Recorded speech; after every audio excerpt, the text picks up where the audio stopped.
نحمده ونستعينه ونستغفره ونؤمن به ونتوكل عليه ونعوذ بالله من شرور أنفسنا ومن سيئات أعمالنا من يهده الله فلا مضل له ومن يضلل فلا هادي له ونشهد أن لا إله إلا الله وحده لا شريك له ونشهد أن سيدنا وسندنا حبيبنا ومولانا محمدا عبده ورسوله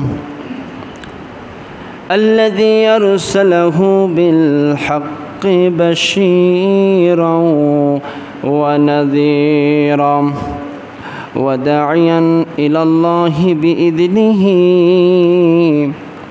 وسراجا منيرا فقد قال الله تعالى في كلامه المجيد وفرقانه الحميد জবান ছেড়ে আমার সাথে সকলেই পড়ুন আউযু বিল্লাহি মিনাশ শাইতানির রাজীম বিসমিল্লাহির রাহমানির রাহিম ولا تصعر خدك للناس ولا تمشي في الأرض مرحا إن الله لا يحب كل مختال فخور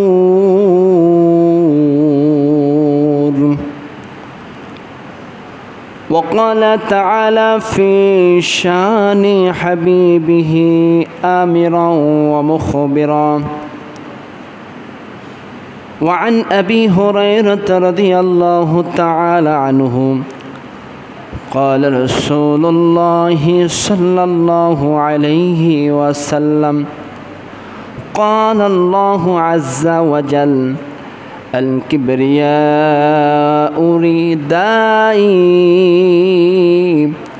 والعظمة إزاري فمن نازع عني واحدا منهما أدخلته جهنم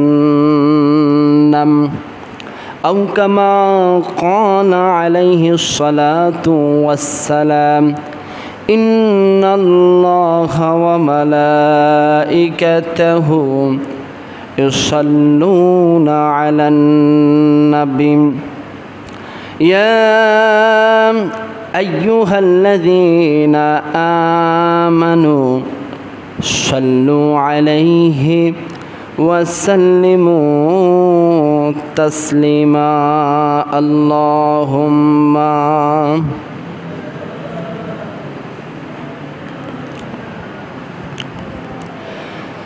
যারা এখন আসতেছেন বাইরে আছেন আপনারা ভিতরে বসে পড়ুন সর্বশেষ আপনাদেরকে সময় দেওয়া হবে وعلى آل سيدنا مولانا محمد বারি বারি কররে মন এবারি তো তোমার নয় 3.5 হাত মাটির বাড়ি ওই বাড়িটা তোমার হয় আল্লাহুম্মা সাল্লি আলা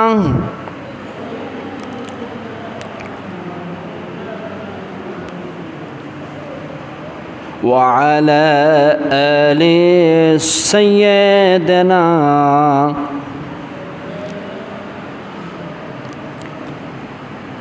আলহামদুলিল্লাহ। প্রাণ প্রিয় মনসাফারা জামে মসজিদের সম্মানিত মুসল্লিবৃন্দ, আপনারা সকলে কেমন আছেন? যে মহান আল্লাহ সুবহানাহু ওয়া তাআলা আমাদেরকে সুস্থ রাখলেন, মসজিদে জুমার নামাজ আদায়ের লক্ষ্যে অগ্রভাগে আসার, কিছু কথা বলার এবং শোনার তৌফিক দান করলেন, সেই মহান আল্লাহ পাক রব্বুল আলামিনের দরবারে সকলেই হৃদয়ের যত আবেগ আছে আবেগগুলোকে উজাড় করে উচ্ছ্বসিত কণ্ঠে জবান ছেড়ে কালিমাতুশ শুকর আদায় করছি, সকলে পড়ছি আলহামদুলিল্লাহ। সেই সাথে সাথে দরুদ আর সালাম বর্ষিত হোক সর্বকালের সর্বশ্রেষ্ঠ মহামানব সাইয়্যিদুল মুরসালিন খাতামান নবিয়্যিন, যার আনিত বিধানে আমাদের একমাত্র মুক্তির পথ। তিনি হচ্ছেন নির্যাতিত, নিষ্পেষিত, নিগৃহীত মানুষের যিনি পরম বন্ধু, বিশ্ব নবী মুহাম্মদুর রাসূলুল্লাহ। জবান ছেড়ে সকলে পড়ছি সাল্লাল্লাহু আলাইহি ওয়াসাল্লাম। সম্মানিত উপস্থিতি, আলোচনার নিয়তে মহাগ্রন্থ পবিত্র কোরআনুল কারীমের 31 নম্বর সূরা সূরাতুল লুকমান এর 18 নম্বর আয়াতে কারিমা আপনাদের সামনে তেলাওয়াত করেছি।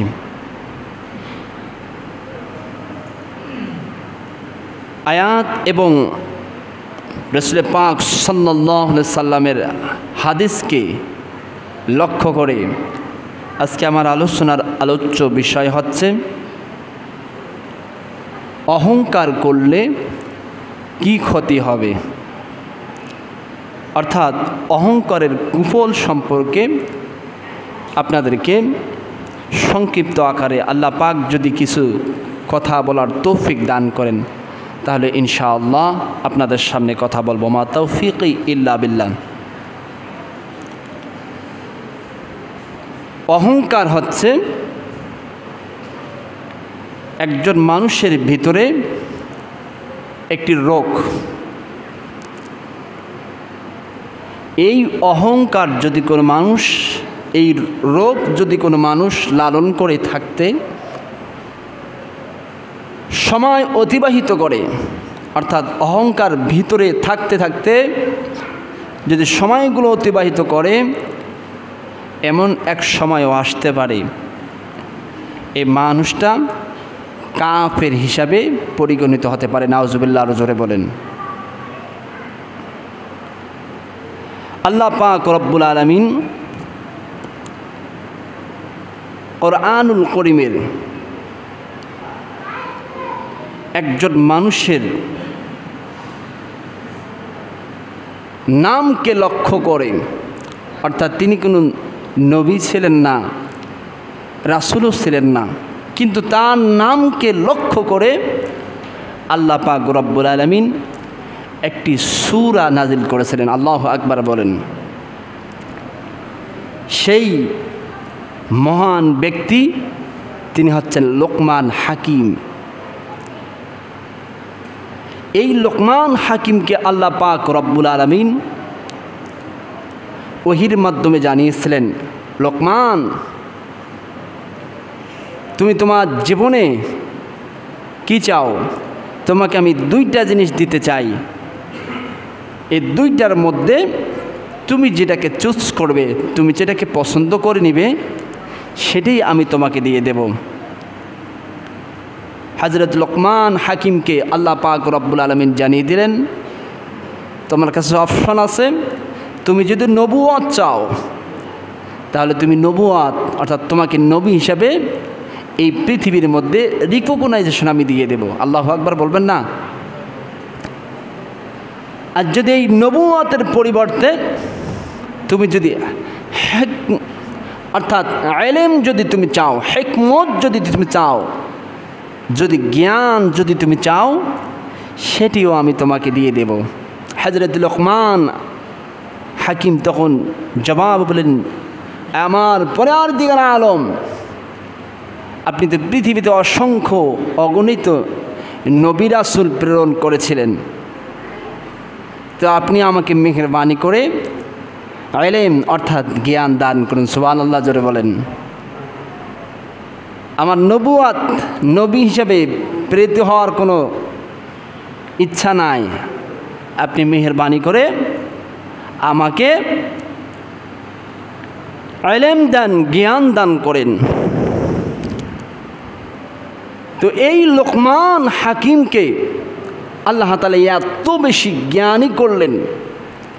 হযরত লোকমান হাকিম একদিন তার সন্তানদেরকে লক্ষ্য করে বলতেছিল, ও সন্তানেরা, ও আমার পুত্রেরা, তোমরা তোমাদের জীবনে, অর্থাৎ এই লোকমান হাকিম তার সন্তানদেরকে এমন কিছু উপদেশ দিচ্ছিলেন যে উপদেশগুলো আল্লাহ তাআলার কাছে অত্যন্ত চমকপ্রদ হয়ে গেল, অত্যন্ত ভালো লাগলো। আর এই ভালো লাগাটাকে শেয়ার করে আল্লাহ পাক রব্বুল আলামিন তাম পৃথিবী মানুষের জন্য কোরআনুল কারীমে লিপিবদ্ধ করেন। আল্লাহু আকবার বলেন। তো সেই উপদেশগুলা কি সহজ উপদেশ? না, অত্যন্ত বড় উপদেশ। উপদেশগুলা কি? একটা উপদেশ আমি আপনাদের সামনে আজকে বর্ণনা করব। সূরা লোকমান 18 নম্বর আয়াতে কারিমা আল্লাহ পাক বলেন, ওয়ালা তুসাইর খাদ্দাকা লিন-নাসি ওয়ালা তামশি ফিল আরদি মারহা ইন্নাল্লাহা লা ইউহিব্বু কুল্লা মুখতালিন ফখুর। ওহে আমার পুত্ররা, ওহে আমার বৎসরা, তোমরা মানুষকে অবজ্ঞা করিও না এবং পৃথিবীতে অদ্যত্তভাবে বিশৃঙ্খলাভাবে বিচরণ করো না। নিশ্চয় আল্লাহ তাআলা কোনো অদ্যতকারীকে, কোনো অহংকারীকে পছন্দ করেন না। এই ছিল হযরত লোকমান হাকিম তার সন্তানকে এভাবে উপদেশ দিচ্ছিলেন। সার সংক্ষেপ এই আয়াতের যেটা সরল বাংলা কথা সেটি হচ্ছে, অদ্যত্ত আচরণ করিও না, অর্থাৎ মানুষকে অবজ্ঞা করিও না, নিজেকে অহংকার হিসাবে মানুষের সামনে প্রেজেন্টেশন করো না। নাউজুবিল্লাহ, আরো জোরে বলেন। কেন অহংকার হিসাবে, অর্থাৎ অহংকারী করতে নিষেধ করলেন? রাসূল পাক সাল্লাল্লাহু আলাইহি সাল্লাম মুসনাদি আহমদের মধ্যে হাদিসে বর্ণনা এসেছে, 376 নম্বর হাদিস। রাসূল পাক সাল্লাল্লাহু আলাইহি সাল্লাম পৃথিবী মানুষদেরকে জানিয়ে দিলেন, হযরত আবু হুরায়রা রাদিয়াল্লাহু তাআলা আনহু থেকে বর্ণিত আছে, রাসূল পাক বলেন, আল্লাহ তাআলা বর্ণনা করেন যে অহংকার হলো আমার চাদর এবং সম্মান মর্যাদা হলো আমার ইজার অর্থাৎ লুঙ্গি। সুতরাং যে ব্যক্তি এ দুটো নিয়ে টানাটানি করবে কিংবা কোনো একটি নিয়ে আমার সাথে ঝগড়া করবে, আমি তাকে জাহান্নামের মধ্যে নিক্ষিপ্ত করব। নাউজুবিল্লাহ, আরো জোরে বলেন। তাহলে অহংকার করবে কে? একমাত্র আল্লাহ। কারণ একচ্ছত্র সাত আসমান জমিনের মালিক যিনি, তিনি একমাত্র অহংকার করতে পারবে। জবান খুলে বলেন ঠিক না ঠিক? কিন্তু আজকে যারা আমরা কিছু টাকা পয়সা হওয়ার কারণে, প্রভাবশালী সমাজের মধ্যে হওয়ার কারণে, ক্ষমতা থাকার কারণে আমরা যারা দুর্বলদের প্রতি সবলরা বল প্রয়োগ করি, খারাপ আচরণ করি, অহংকার প্রদর্শন করি, তাহলে আমরা কি খারাপ কাজ করতেছি না? জোরে বলেন, করতেছি না? এটা করলে কি হবে? এটা করলে আল্লাহ পাক রব্বুল আলামিন বলেন, আমি তাকে জাহান্নামের মধ্যে নিক্ষিপ্ত করব। নাউজুবিল্লাহ, আরো জোরে বলেন। আজকে থেকে আর কখনো কোনো অবস্থায় মানুষের উপর জুলুম কিংবা অহংকারী করব? জোরে বলেন করবেন কি না? আল্লাহ পাক রব্বুল আলামিন আমাকে আপনাকে বুঝার হাদিস মতো জীবন পরিচালনা করার তৌফিক দান করুন। সকল বলে আল্লাহুম্মা আমিন। আমার প্রিয় ভাইরা, আমার রাসূল পাক সাল্লাল্লাহু আলাইহি সাল্লাম অপর আর হাদিসের মধ্যে বর্ণনা করেন, সহিহুল বুখারী 976 নম্বর হাদিস।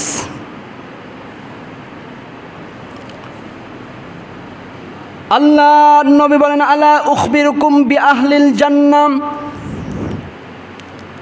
সমস্ত সাহাবীদের সামনে আল্লাহর নবী বিশ্ব নবীজি বর্ণনা করতেছেন, ও সাহাবীরা, ও আমার সঙ্গী সাথীরা, তোমরা আমার কাছে কি জানতে চাও দুনিয়াতে জান্নাতি কোন শ্রেণীর মানুষগুলোকে তোমরা কি জানতে চাও? অর্থাৎ কোন সিমটম দেখলে তোমরা জান্নাতি মানুষদেরকে গেস করতে পারো?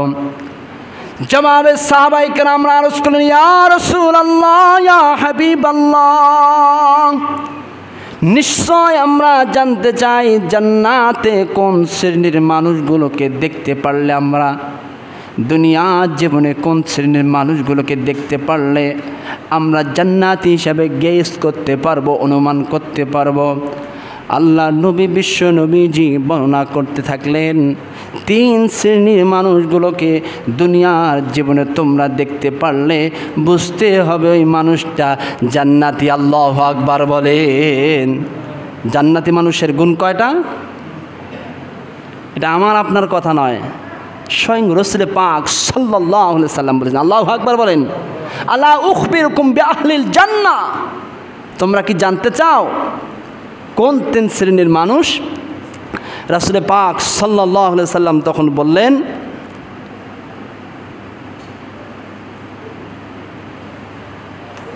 মুদাঈফিন, ইদাঈফু অর্থাৎ কুল্লু দাঈফিন মুতাদাঈফিন লাউ আকসামু আলাল্লাহি লাআবাররাহু।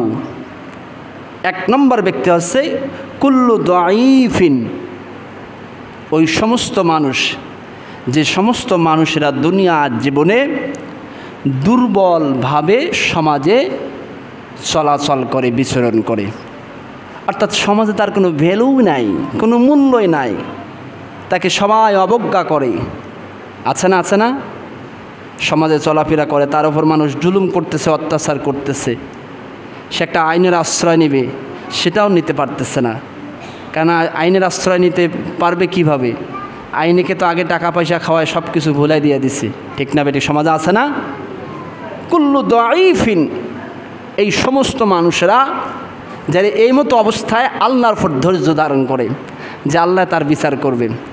আপনি একজন মানুষের টাকা নিয়েছেন, 2000 5000 টাকা নিয়েছেন, এই টাকাটা সময় মতো দিচ্ছেন না, কোনো এক সময় দেখা গেল টাকাটাকে অস্বীকার করলেন, এই মানুষটা আর আপনাকে কিছু বলল না, আল্লাহর উপর ধৈর্য ধারণ করে থাকলো, অবশ্যই এই 4-5 হাজার 2000 টাকা মানুষের জুলুম করে নষ্ট করেছেন, আল্লাহ এমনও দিন করবে আপনাকে 20,000 টাকায় বাইর করে দেবে। জবান খুলে বলেন ঠিক না ঠিক? আছে না? এরকম হয় না? খবরদার এরকম জুলুম মানুষের সঙ্গে করবেন। আল্লাহ তো দুনিয়াতে 20,000 টাকা নিবে, এটাই শেষ হবে। কিয়ামত দিবসে আল্লাহ পাক রব্বুল আলামিন আমার যে টাকাটা খেয়েছে কিংবা আপনার টাকাটা খেয়েছে, আল্লাহ আমাকে সেই শক্তি দিবে সেই টাকাটা চাওয়ার জন্য। আল্লাহু আকবার বলেন। তাহলে আর মানুষের উপরে জুলুম করব? মানুষের টাকা মেরে খাবো? আল্লাহ পাক রব্বুল আলামিন আমাদেরকে বুঝার তৌফিক দান করুন। কুল্লু দাঈফিন, এই দুর্বল প্রকৃতির মানুষগুলোকে তোমরা দেখলে মনে করে নিবে এই মানুষটা জান্নাতি। আল্লাহু আকবার বলেন। আমরা সকলে দুর্বল প্রকৃতি হতে চাই? আল্লাহ পাক রব্বুল আলামিন আমাদেরকে কবুল করুক, সকলে বলে আল্লাহুম্মা আমিন। 2 নম্বর হচ্ছেন মুতাদাঈফিন,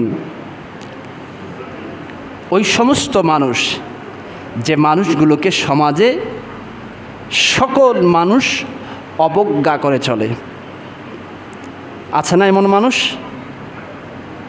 বয়স আছে অনেক, কিন্তু তাদেরকে অবজ্ঞা করে, দাড়ি পেকেছে। সহজ কথা বলতে গেলে আপনি ধরেন নীলফামারী যাওয়ার জন্য এই যে মনসাপাড়া মোড়ে চলে গেলেন, একজন মুরব্বী লোক দাড়ি আছে, টুপি আছে, কিংবা শুধু দাড়ি আছে, চুলগুলো পেকে গেছে, মানুষের রিক্সা নিয়ে টানতেছে, আপনি তার নাতির সমান একটা ছেলে দেখে এই রিক্সা এদিকে আসো, অর্থাৎ এই মানুষটাকে সম্মান দিতে জানলেন না আপনি। এই খালি এদিকে আসো, এই রিক্সা এদিকে আসো, এই যে অবজ্ঞা করলেন, এই মানুষটা অবজ্ঞার পাত্র হয়ে গেল। এই মানুষটা আল্লাহ পাক রব্বুল আলামিন আমার আগে অর্থাৎ তাকে জান্নাতে দিয়ে দিবে। সুবহানাল্লাহ, জোরে বলেন। যারা গরিব হয়েছি, যারা টাকা পয়সা পাই নাই দুনিয়াতে, তারা আফসোস করে থেকে আমাকে আল্লাহ তাআলা দেখে না, সবাকে দেখে, আমাকে দেখে না, আমার ওপরে এত জুলুম অত্যাচার, আমার ওপরে এত বিপদ, সকালে ভাত খেলে দুপুরে ভাত খাওয়ার টাকা থাকে না, চাউল নাই, এরকম যারা আফসোস করে থাকি। কিন্তু আল্লাহ রসুল সাল্লাল্লাহু আলাইহি সাল্লাম বলেন, ধনীদের থেকে গরিবরা 500 বছর পূর্বে জান্নাতের মধ্যে দাখিল করবে। আল্লাহু আকবার বলেন, জোরে বলতে পারলেন আল্লাহু আকবার বলবেন না? আফসোস করার সুযোগ আছে? নাই। এই যে অবজ্ঞা করা শ্রেণীর মানুষগুলোকে রাসূল পাক সাল্লাল্লাহু আলাইহি সাল্লাম বললেন যে এদেরকে তোমরা জান্নাতি মনে করে নিবে। সুবহানাল্লাহ, জোরে বলেন। 3 শ্রেণীর মানুষ, লাউ আকসামু আলাল্লাহি